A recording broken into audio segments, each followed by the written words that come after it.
it's video It's okay. unavailable. I'll send it to you. I hit live already, so we're Thanks. live. Excellent. All Oh, right. That's how it goes. All right, everybody. What's up? Michael Klein here. Thanks for joining us. As usual, whenever you announce something that you're going to be live, there's always some technical glitch. So, joining us live from Argentina is Gigi in the background. She's going to be there answering some questions if you have it in the chat. So, we have been developing a painting over the past couple weeks in Patreon. And this piece is, it's a garden scene that I developed over 2 sessions. I took a picture in the garden, and I reached a point in the piece that I was discussing with Gigi about the idea of like it mimicking too much, possibly a different artist. And one of my goals with this session was to really try to break free from that and make sure that it looks like one of my paintings. And I think that that's pretty important when you've been at this as long as I have been, that you really kind of make sure to stamp your voice or your interpretation onto the artwork that you're creating, because that's, in the end, that's what the collectors want to see. So my ideas with this was that a lot of my work kind of goes back and forth between kind of a Richard Schmidt aesthetic and a Jacob Collins aesthetic, because that's who I studied with. And Gigi has been very helpful in kind of guiding along and asking the right questions to try to make it such that you at home would understand. So that's going to be kind of her role today. And Gigi, feel free at any moment to jump in. Don't be shy. I know I will. everyone enjoys your presence. So over here Thank you. on the palette, basically I have my normal palette set up. And if you've never seen me paint, this is just kind of an extended version of the spectrum of light, basically. So this is like, if you look up how light operates, it goes from different wavelengths, and the violet are on the right and the reds are on the left. So I just went ahead and set up my palette in that way so that it kind of mimics that. But back to the painting. So first, let's determine why I think it looks like somebody else's work versus maybe more my own. And I think what ended up Mm-hmm. happening was that all of these kind of and I want to make sure to preface this that it's not a good or a bad thing. I'm just saying that there's things that happen along the way that it Yeah. can kind of take on a different aesthetic. So the Mm-hmm. the when working from photography, it's easy to fall into kind of a flatter mentality. And when you're working from life, it's easier to kind of try to mimic the three-dimensional quality of nature. And so what had happened was, when I was trying to make these notes on the outer parts, it kept getting more and more of the same kind of flatness. And also, I was working with trying to create a broken color harmony on the outside to allow for this kind of story back and forth of how these things interact. But what ended up happening, I think, was it isolated the rows, and it created this kind of complicated mess on the outside based on maybe my inability to interpret the photo accurately. So my idea was that I was going to work on it not from a photo. So no references. I just wanted to make sure that this painting looked like something that I was excited about, something that I was interested in. So rather than, the image looks like this, if you haven't seen it.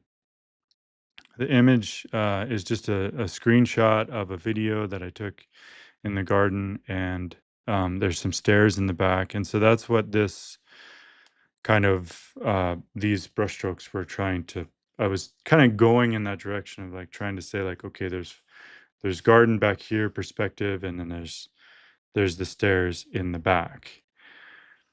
But to me, that doesn't work. And so what I want to change completely is, so now what you're seeing is going to be my kind of imagination. And basically, what I want to do is I want to bring forward a wall because I've done that in the past. So I'm familiar with maybe how like some neutrals may interact with this. So I think if I had a wall and then I had some of the rows going up in front of the wall, then that would allow me to pick out some of the shapes, and it would balance the composition in a way that there's going to be a rose coming up, there's going to be some stems and um, leaves and whatnot, but they're going to be specific. They're not going to be this kind of green mess. So um, that's my goal, and that's what we're going to attempt to do today. And you can Amazing. throw questions in the chat if you're live. If not, if you're watching this on Mm-hmm. Patreon later, feel free to um, ask questions. Everyone is saying hello from different places, from Excellent. Sardinia, Massachusetts, Seattle. Great. So, hello, everyone.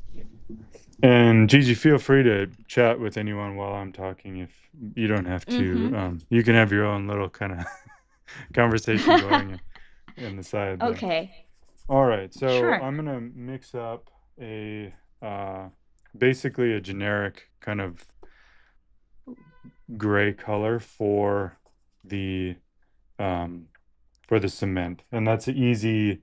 That's just basically you just have to think warm and cool, and there's not too much complexity to it at this point. I'm just mixing up something that um, will get my mind imagining that there is a stone wall behind. So instead of the steps, I'm gonna go for. I also think that a lighter. See, so this is too dark and too cool. So if I go um, slightly lighter, and I can potentially just add the palette here, so it's a little bit easier. Um, if I go slightly lighter with the yellow and white, what I'm looking for is a certain kind of air and harmony that's going to allow this to breathe in a different way. Again, I think that the um, the green is aesthetically kind of what's coming to mind is like when you taste something and it's kind of it's gross, it's like overpowerful, and that's how I'm feeling sometimes when I see colors. I relate to it as taste or that kind of sensibility. So um, when I look at all that green surrounding the pink, it's like sour or something. I don't know how to fully describe it, but um, that's what I'm sensing. So I want to be sure to make that the leaves and the stem, anything happening to the right, kind of an intricate part of this composition as well. And again, this is all just made up. This is like me. Gigi, it's been 2 weeks since we last filmed. I've been thinking about, what I'm going to do.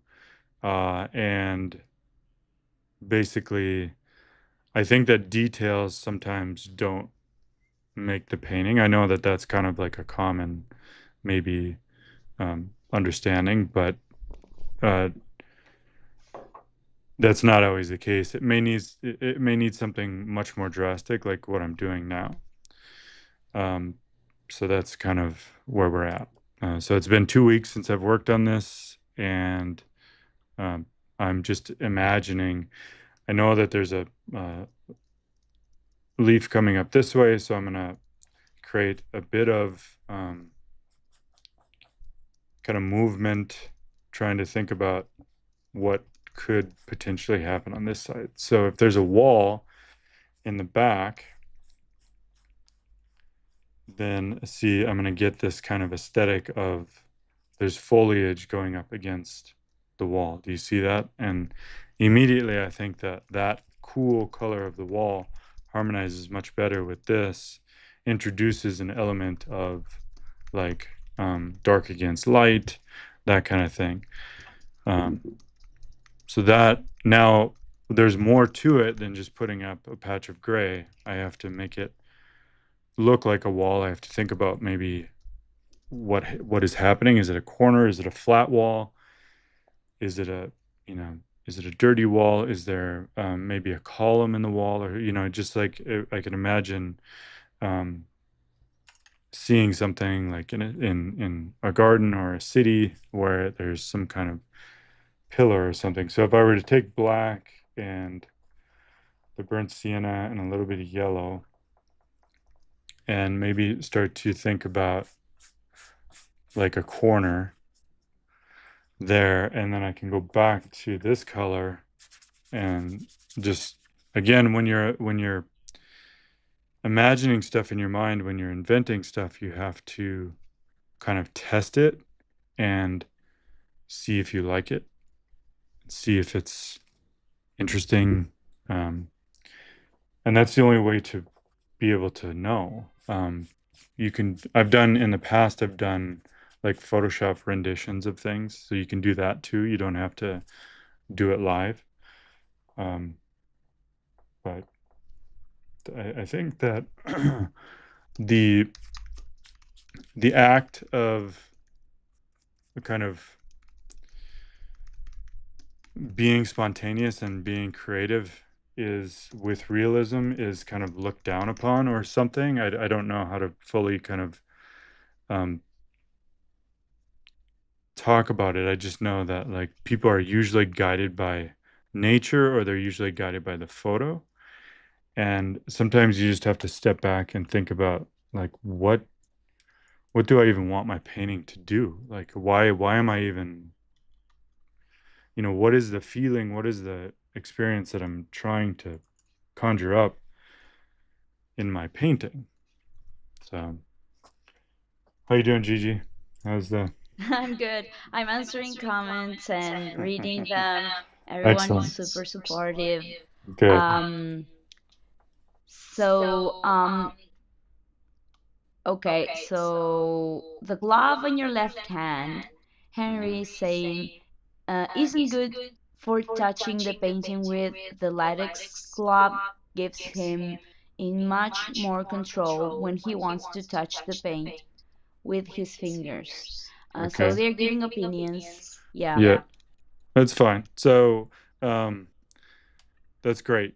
Um, I love um, feedback and opinions. But what I would actually love is just, Gigi, you're welcome to kind of leave the chat between you and them. And if you have any questions that maybe bring all of it together, you feel free to just, you don't have to read it word for word. You can just kind of summarize Okay. or ask me Yeah. whatever you're thinking. Sure. I Sure. think Sure. that'll be Sure. easier. They are asking if I'm an artist, but I'm not. Okay. That's fine. Yeah, no, Gigi's, I consider you a friend. So, there, I hired Gigi so that she could assist me in these classes because doing it by myself is, um, it's just not as fun. And that's why I want to try Yeah. to get an element So of it live. Henry, Yeah. yeah. So I when I was reading before Henry's comment, he was actually answering Purple Slug. They were asking why two different types of gloves. So that was Oh, different what was gloves. Yeah, going on. sure. Yeah. Yeah. So that makes sense. Just because so this one's thicker, and it's a mechanics glove, and I hold my rag in the mechanics glove. And so then when I'm putting my brush and my paper towel, the Gamsol to the paper towel, it's got a really Mm-hmm. thick palm on it that's blocks all of the Gamsol. And on my right hand, I have more of like I don't even know what these would be used for, but it's much thinner, and it's for more meticulous work. They may be mechanics gloves as well, but they're a different kind, or just any kind of latex glove. Um, but yeah, so so you can see on my when I hold my my brush. The Hmm. glove is much thinner, and I can also then touch the painting, which I do quite often. So that's the deal with the gloves. All right, back to kind of this movement of thinking about. So basically, I see a secondary um, point of interest and a secondary movement throughout this section. So I have to kind of imagine and develop that a little bit. And um, again, some of this stuff is um, invented. Most everything is, except for obviously the initial kind of um, image, which is here. I can bring that back up. So this is the initial. You can see off to the right, there's the kind of stem and leaves that are projecting out just slightly away from us. And then to the left, there's um, the plant, part of the plant that's closer, right? So if I just use that mentality in my picture and say, okay, there's this stuff happening um, in different parts of this that are going to be worth exploring, right? And as the you can just kind of haphazardly thinking about like the structure of maybe something that would be occurring. You have to put something up. It doesn't have to be perfect, but you do have to get it started so that your mind can kind of start to autocorrect and make adjustments based off of your knowledge of what maybe um, is bothering you. So before the garden was back here, so I'm going to put more of the wall behind. And so all of these little kind of moments that there could be some breakthrough of the where it was dirt before, maybe it's a bit more of the wall. And hopefully you're following me that the like everyone that this is a really actually kind of crucial part of um, kind of understanding how to read your painting and know that you have to you have to follow your gut and you have to deviate if you don't feel that it's doing what you want it to do. And it happens all the time in my painting. Now, so this kind of top plane of the garden, it's going to exist up here. It's not going to be these dark leaves up here. So this kind of lighter green color is also going to exist up here. So that has to be part of the weaving together of the um, atmosphere and the perspective. So I'm mixing, if you can go over to my palette here, I'm grabbing, just basically introducing into that mix I had, I'm taking the yellow and the viridian and making sure that the color that I'm imagining in my mind is flipping up. And it's flipping up in a way that means that the ambient light is is then resting on these um, the surfaces of those leaves. And so just to take a a pause, we're about like 20 minutes in. I really feel like now the painting is at least aesthetically kind of going in the direction of, kind of quote unquote a Michael Klein piece versus maybe someone else. And to me, that's satisfying because um, you have to say something personal. You can't just copy. Um, Yeah. there's arguments Well, of yeah. I say What's that, Gigi? no. They are still asking about the gloves, I was wondering. Like I could do a No, lesson on yeah, the but gloves. that I made the same question. Yeah, yeah, yeah. Okay. So one thing I was wondering was how was the process of going deeper into the keep on developing the this work. This is the first time we've seen 3 different days, like your Okay. process in Sure. 3 different sessions. Sure. Yeah. Um, yeah. So what I'm doing is at this point, it's a little bit of overpainting and repainting. So I'm using pretty thick paint, and I haven't really introduced much oleo gel for the sake of when you're kind of there's a difference between this could get kind of complicated, but so if you go to the palette, and I have oleo gel up here, and I haven't dipped into it yet, but I want to talk about it. That if I want the note maybe to break apart a bit, so if I take something like if I take oleo gel, add it to some section like this is going to be hard to explain because it's kind of an intuitive thing, but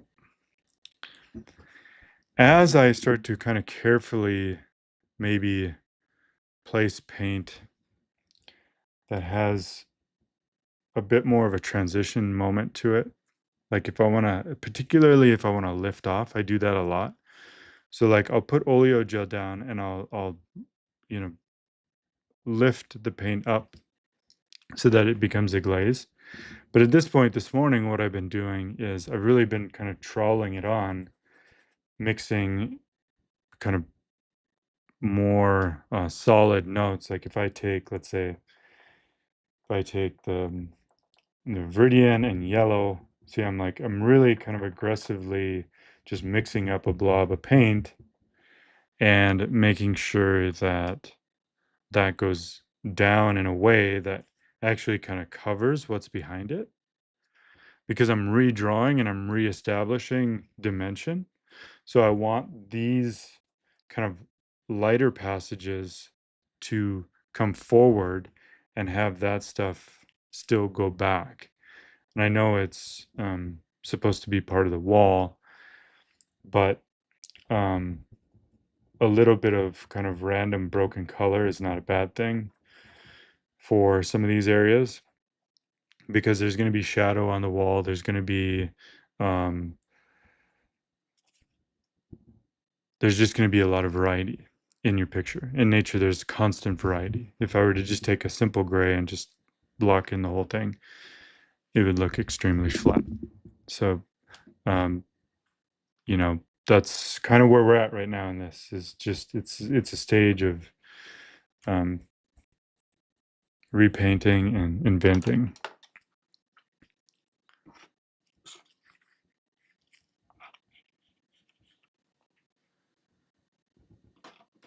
I've talked a lot in the past about when you're painting like fur um, or rock, you should use the tool that is gonna best mimic that. And so in this situation, I'm introducing the palette knife because I want there to be kind of broken color on the back. And if you use a palette knife, it ought to look like a cement wall. So if I take the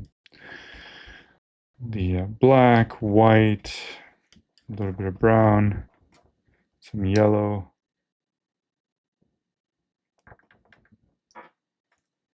and I'm mixing it in a way that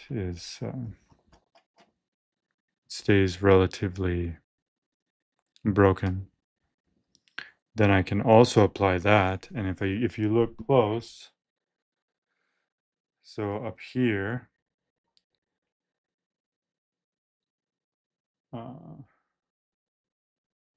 so you can see that There's introducing texture, introducing kind of random, that's a little bit too much, but a random, I want it to be cooler, add some black. Um, the idea of that this physicality, this physical object, this leaf is different than this physical aspect of the painting. And so for this to come across as being kind of that soft, delicate flower, and then this being a stiffer leaf, and then the background being a hard kind of cement structure, you have to experiment and introduce that mentality early on of the, so let's say if I do 2 or 3 more sessions to kind of like keep pulling this thing together, this foundational kind of aspect of the painting really aesthetically kind of rises to the surface, and it bleeds through everything else, and it becomes part of the energy and part of the painting.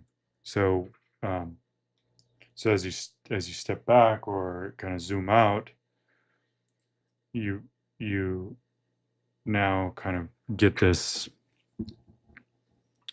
it's pointing in a direction of possibly something maybe that you've seen me do in the past, if you're familiar One with my question work. here. Mm-hmm. There's one, yeah, there's one question. First of all, sorry about the echo. I'll fix it.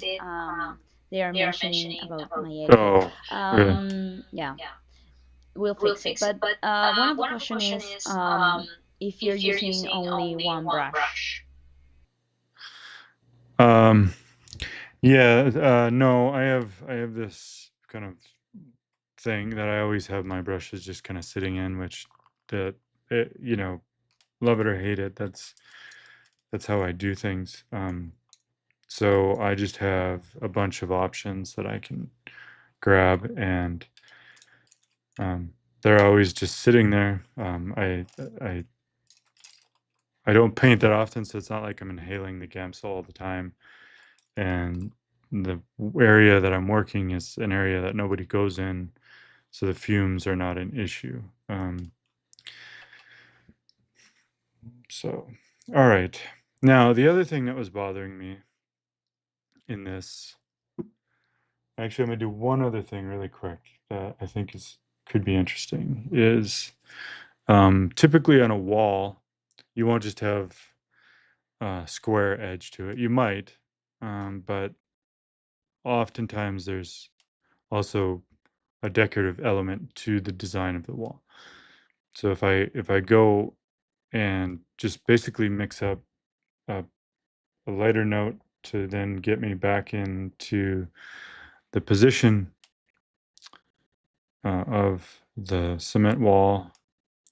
What I'm thinking is it'd be nice if there was like a second tier. So if this is facing the light, then you have um, some kind of like decorative element that goes a step back. It could be um, uh, I don't know. It just could be like a double step down on the corner. It's one of those things that um, artistically speaking, kind of artistic license. And then if there is a shadow, it wouldn't just go up. Oh, by the way, for anyone joining also, this is exactly kind of what I talk about in my critique stuff is I take a image on Patreon and I just basically draw over it and paint over it and talk about a lot of stuff that I see wrong and what can be done. So this mentality of like what I'm doing right now is a big part of my working process, and I've had a lot of people who find it very helpful because it gives them kind of license to think a little bit outside the box and just try something rather than constantly feeling shackled to kind of like if you're going to mess up or if it has to be done a certain way. So when I look at this and I see this form here, then I think, okay, would the shadow, would the light like hit this form the exact same? Probably not. I don't know. I mean, there might be dirt on this section. There might be more light kind of filtering in on a part, and then it goes darker as it kind of goes down. Those are all kind of aspects of, again, going back and forth between the mentality of impressionist versus academic. Whereas when you switch to more of an academic mentality, you are in the state of mind where you're inventing the space. And then the impressionist, you're more of a state of mind where you're um, feeling kind of more of a emotion towards the light effect. At least that's my interpretation and experience of it. So, Michael, we've been here 20 minutes, a little bit more. Okay. In case you want, yeah, let me Yeah. know. I'll let you know. Yeah. So I'm curious about the echo issue. Are people saying it's just on your when you speak? Yeah, it seems to be that I rarely have two devices connected to this session. We'll need to see because you can hear me well. Is that correct? I can hear you fine, and there's no echo on my end. Mm-hmm. You don't So have we'll like figure it YouTube out. turned up or something. You have headphones on too, which is weird. Yeah, I have headphones and I've lowered the volume of my headphones in case it was the same. Huh. It must be, I don't know, it must be something that I'm not understanding on my end. Yeah, I'll try to fix it. Yeah, the technical stuff I can, I think I'm gonna die doing technical stuff because that's like, it never seems to go away. So, um, one question was Yeah. if you're leaving the brushes. Wait, let me find it. In Gamsol? Um, exactly. Yes, I do. I don't recommend it, but I do. Mm-hmm. It's just, and people may say like, what, why? What is the purpose? And so there's a couple reasons to it, but uh, it, there's not like a good reason. It's just, there's reasons. And my reasons are that like, I'll walk away and I don't ever clean my brushes. Um, so when I get done painting or if I get distracted and I walk away from my setup, um, the it's just everything. I leave my palette, I leave everything as is, and I don't clean up ever. Um, and that's just a choice that I've made as an artist that it's that's what I do.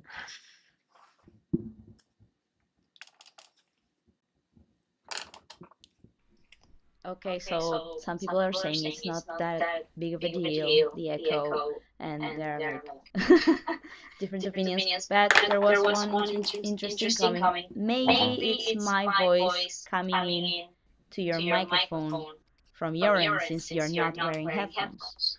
Yeah, Maybe it's that could be possible. it. It's possible because, but I have echo cancellation on, and in the recordings, it's weird because we've never had that issue. Yeah. So I don't Mm-hmm. know what would be triggering it with just going live on YouTube, but um, I don't know. There's I always love, something.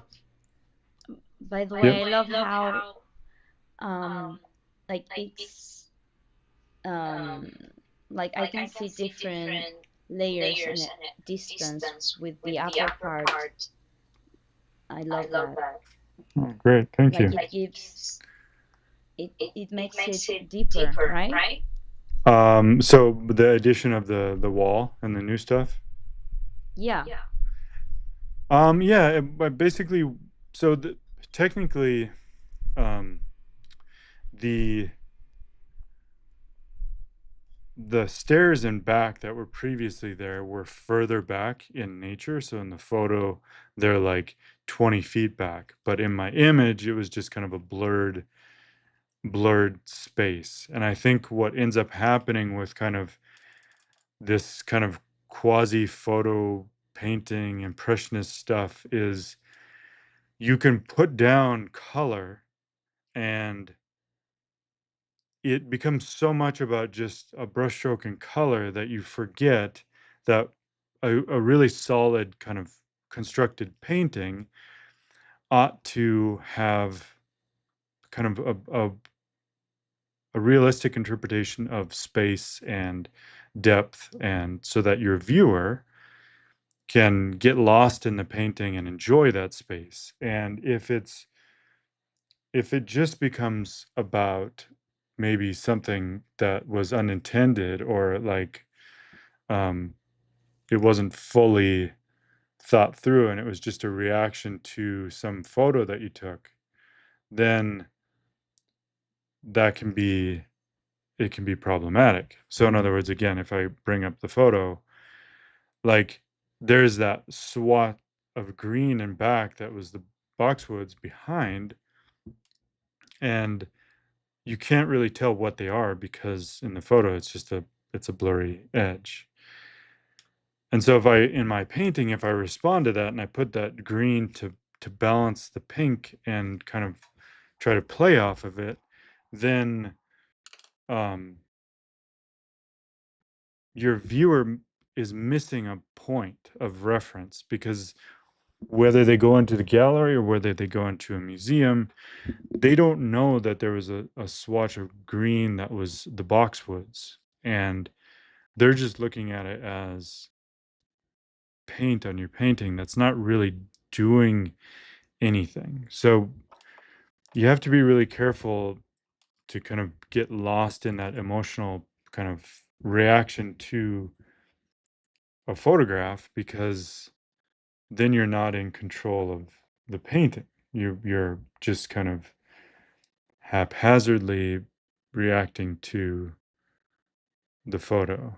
And I think that um, over time, the longer you do this, and if you're a professional, not everyone's going to be, take this as serious as I do. But if you're a professional and you sell your paintings, um, you have to be kind of aware of like the pitfalls that you yourself are making, because that's the only thing that's going to keep you alive in the long run, to keep producing good work, because um, there's no one really around you that is going to tell you. Um, they'll just let you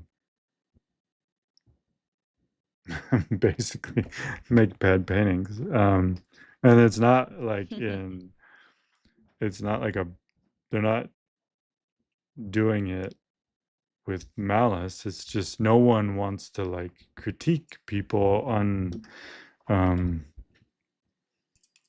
without the invitation to do so. Yeah. Yeah. So then they'll just talk. It's the Yeah. same in theater. It's the same in Okay. theater. Like when Interesting. you go see a play, Also, so and that people know who afterwards, are joining live now, that Gigi's an actress. So this we have this yeah, ongoing conversation about. Yeah. So that's good. So what were you gonna say? when you perform in a play and after the show, sometimes you went to see someone and they want to know what you think, and I always wait for them to ask Okay. if they want, like, if they want me to critique their work. If not, I just show support. Yes. um There used so to be a yeah, it's space for it. The kind of like the critique publicly usually like would come. So in other words, there would be someone out there who would write some, scathing criticism of something, but something's happened in the social media, I guess, era or world we live in, that unless they're really like being rude and hating on you, they're just going to let you kind of, they're just not going to give their attention to it. And but also the idea that eyeballs or like attention is a determining factor of value is not true either. So it's a tough kind of thing to try to figure out, and you're best probably just to ignore it. But I think that it is good to have people that you can ask. Um, Some people in the chat don't know that you're working from a Imagination. picture. Mm. Yeah. Yeah. So maybe you could show. So the first two sessions were done from this image, and so I have it pulled up. And so yeah, so both of those are available again over on Patreon. But today's lesson was to try to, and as I flip back and forth, now I feel like so there's an interesting color harmony in this that now if I go to this version, I'm getting too maybe hot or too warm of a flower. I think that my overall color harmony throughout here is much cooler. So there's a couple of options that I can explore. I can either attempt to put warmer notes down in some of these areas to then allow for that to float over and harmonize. Or I could actually, which I'm going to try to do, I'm going to take some oleo gel. If I look at the image, that may or not be accurate, but there's a kind of a cool, like, interesting, cooler tone throughout the picture. So if I go to my palette and if I take white and I take oleo gel and some blue and purple, a little bit of Gamsol, a little bit more oleo gel. So now I have, this will basically be kind of a scumble, but I'm thinking about maybe some of those violets that are kind of happening through the top section. So as the ambient light comes in and kind of hits this, I think that could be. So Mm-hmm. we have a question from Yeah. Henrik about how some art teachers, because he's saying that he heard that some art teachers will come to a student's painting and destroy, in between inverted commas, a section of it to force them to rethink and repaint it. Oh, Is that interesting. something that happened to you or that you learned to do on your own, or I don't know what they mean? Yeah. Um, I mean that. So there's that's interesting. I haven't in the circles that I kind of am in with teaching and whatnot, and the artists that I know. I don't know a lot of people who would intentionally destroy someone's work, but I don't put that past like some, university art professor or something, or some realist artist who is kind of full of themselves, who wants to try to prove a point. And generally speaking, when I teach in workshops, I try to um, make the answer um, on the student's work more clear versus um, going in the other direction. Now, in my own work, it's different because I'm in control, and the ebb and flow of kind of destruction and remodeling, and that's that's different. That's kind of where I'm at in my work. But I wouldn't do that intentionally to a student's work, and I haven't heard of anyone ever doing that. Um, Mm-hmm. yeah, just I think that's like it's like a pedagogy. Is that the word in English too? say it in Spanish again. Pedagogía, like the Oh, way to teach and to, you know, yeah, yeah. like in art, in the world of the arts, it's been like this like wrong idea that you have to suffer in order to learn, like or to be a great artist, and maybe you can have a nice process. Well, I'm speaking from my sort of art. When you're an actor and they're criticizing your body, your voice, your face. Okay, yes. That's got to be super hard just to go on a little bit of a tangent.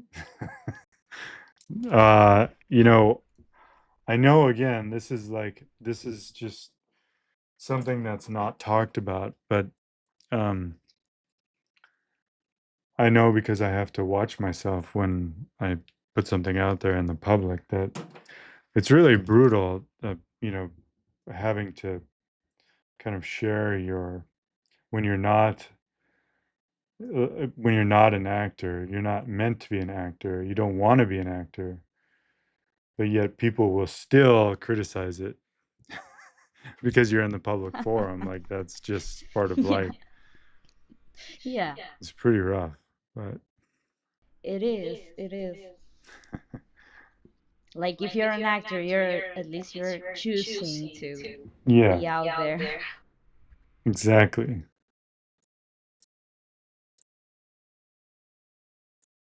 All right. So now that I've kind of pushed the background into a different realm, I'm going to have to now bring this part into um, a little bit better focus and clarity. So the gesture of my flower is not very good compared to the one that we're looking at. Mine is too evenly divided, and the one in nature is beautifully kind of lopsided and heavy on the left, and there's a lot of complexity about a third of the way in. And again, those that kind of balance, that ebb and flow of like trying to figure out um, what is beautiful about the picture. So at this point, if I'm going to go in and start to model maybe edges or model the drawing, there's a constant kind of state of mind of note taking and uh, actual painting. And I think the majority of what um, kind of the middle ground of a painting, the process that's not the most fun to watch, perhaps, or more grueling for the artist to get through, is some of the middle stuff, which is kind of this um, remeasuring, recalculating, and making it what it's supposed to be. So now I can reference the photo again because I'm not making up the background. So earlier we were inventing stuff, but now I can try to be a little bit more faithful to what we're looking at. So if this is a point in the picture that exists, if I were to measure out, I think there's definitely much more room to expand this. And possibly I can shrink in from the right to the left and expand out that way. And I think in general for the composition too, this kind of, if there was more of the flower to the left, that would be helpful because now you have this big stem kind of protruding up through the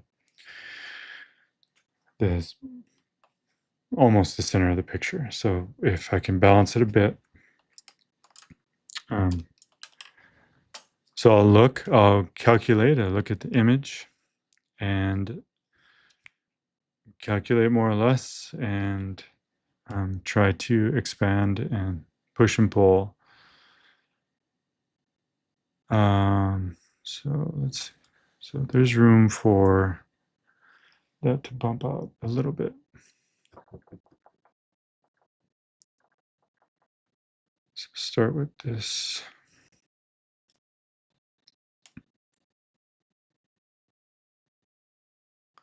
And as it goes down, it receives less light, so I want to make sure to get darker as it gets down in this area.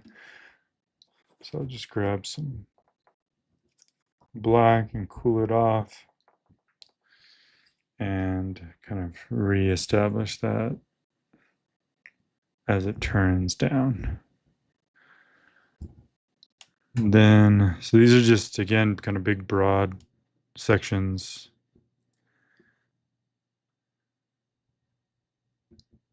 There's an area up to the top left that could be up through here. I can bump that out. So I just grab a bit more paint, pull this section out.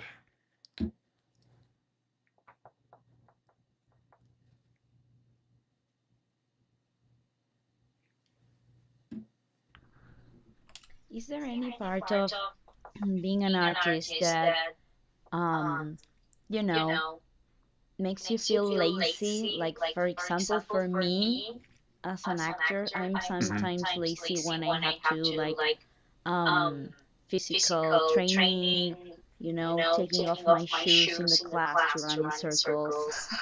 Hmm. Is there any part of your form of art Yeah. that you're Yeah, lazy lazy. about?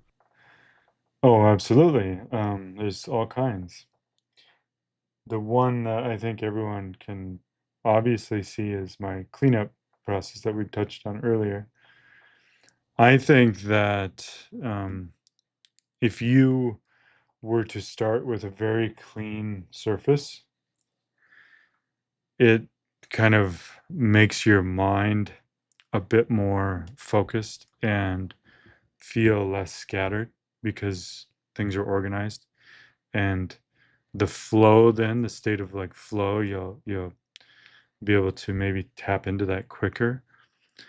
Um, so that's one of the areas. The other area would be slowing down. And what I mean by that is like it's easy to keep jumping around and to keep um, kind of trying to discover the problem maybe in some other area of the picture. Let's say, like, if I'm trying to grind through this right now, and all of a sudden I thought that the problem was over to the right, then that's probably not a good thing. I have to keep going and stay focused on the problem at hand.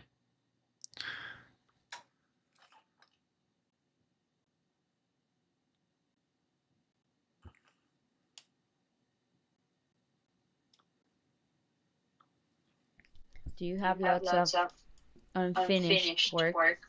I do. I have tons. I usually um, only finish something if there's a reason to finish it.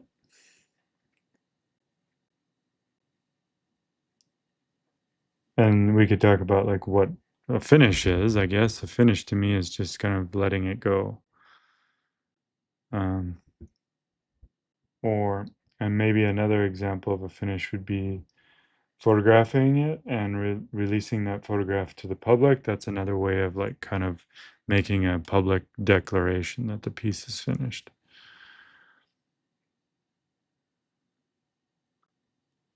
But anything that's kind of kicking around my studio, um, for the most part, I would technically call it unfinished Hmm. Hmm.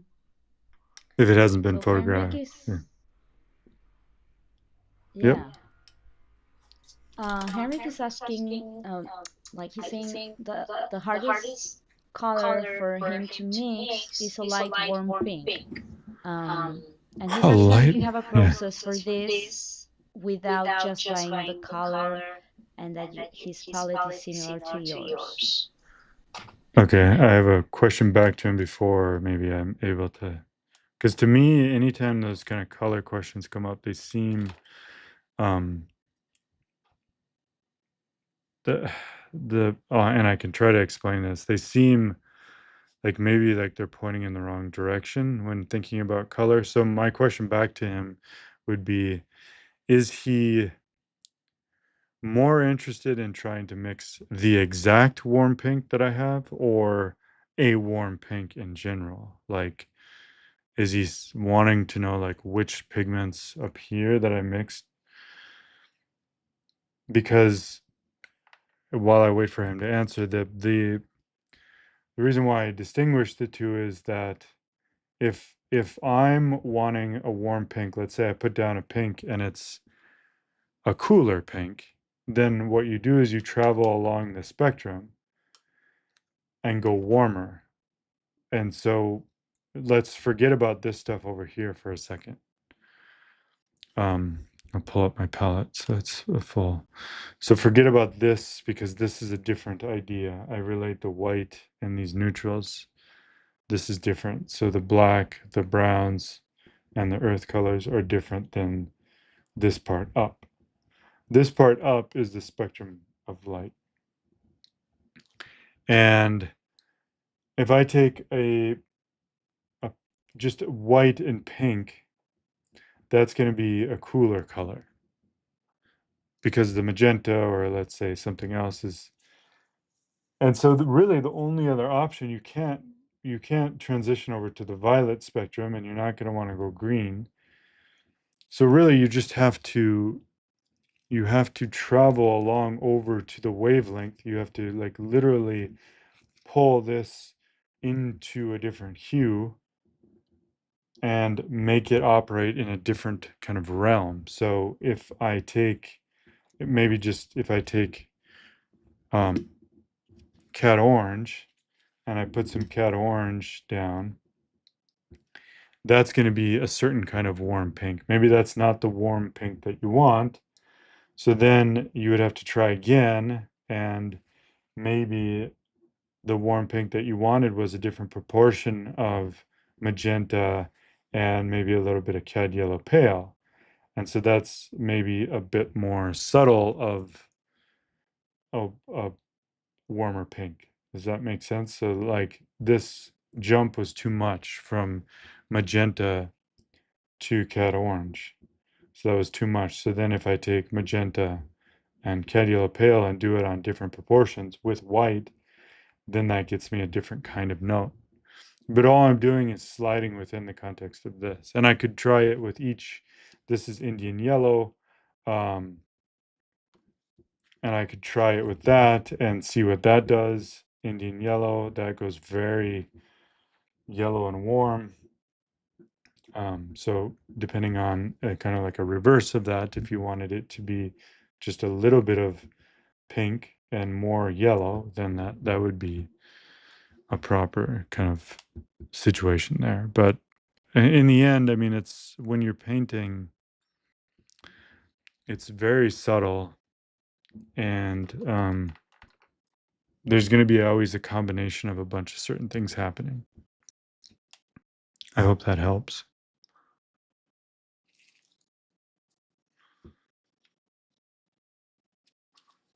They're asking, Tiziano, what Uh-huh. color are the chromatic red near orange? And what color is the lightest blue on the palette?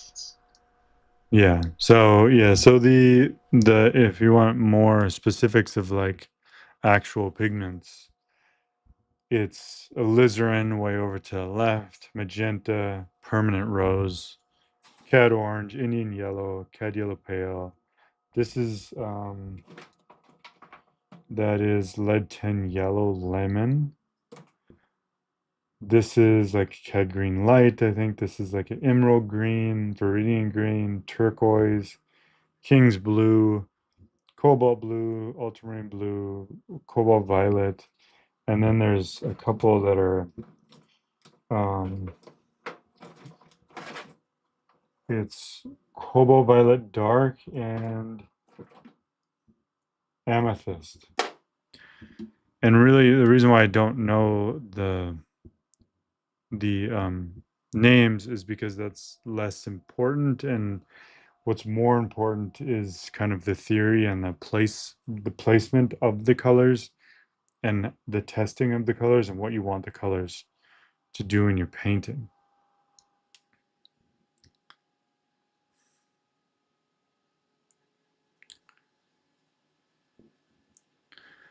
Um, yeah, so I still need to kind of actually right now the drawing's just not very good in my picture, so I have to pull it together here and make it respectable.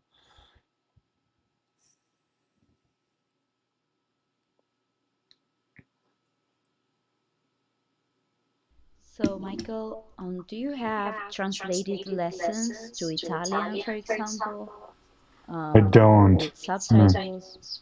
I don't. But that would be something probably very easy in the near future. I'm sure that it can be done. Um, like, isn't I think that I haven't done a lot of Zoom stuff, so I don't know what how Zoom is, but it's possible that if I were to just run a recording through Zoom and tell people it's a possibility for multilingual, I think, given the new Zoom platform, I think you could just watch the recording in your native language. And so whoever is tuning in could watch it. And I think it would do like an AI version of, I may be ahead of myself, but I think that's available where it can do Yeah. an AI version of my voice in Italian. Also, well, but this would be like subtitles, um, like automatic YouTube subtitles. Sometimes Yeah, they're not yeah, that accurate. yeah, right. And so, yeah, so we've been going an hour, speaking of. So my one of my maybe goals with this is that I would like to make the first few minutes available to the public and then um, continue on over in um, Patreon. So actually, Gigi, why don't we you can say goodbye to everybody in the chat and we can Yeah. transition. I think that's a good time to end the stream and transition over to Patreon. So, do you think we'll be back someday soon on YouTube, Michael? So we Yeah, can so let people we know. can do the same thing next time. It may not be an hour, but um, I can start the painting off. Um, Okay. Okay. I hope we answered all the questions. We're going to Patreon, okay? Have a great day. all right, everybody. So thanks for joining. Gigi did a great job as always. So we're gonna jump over. Trying my best. See if I can do a smooth transition here. So yeah, thank you everybody for joining in. We'll see you next time.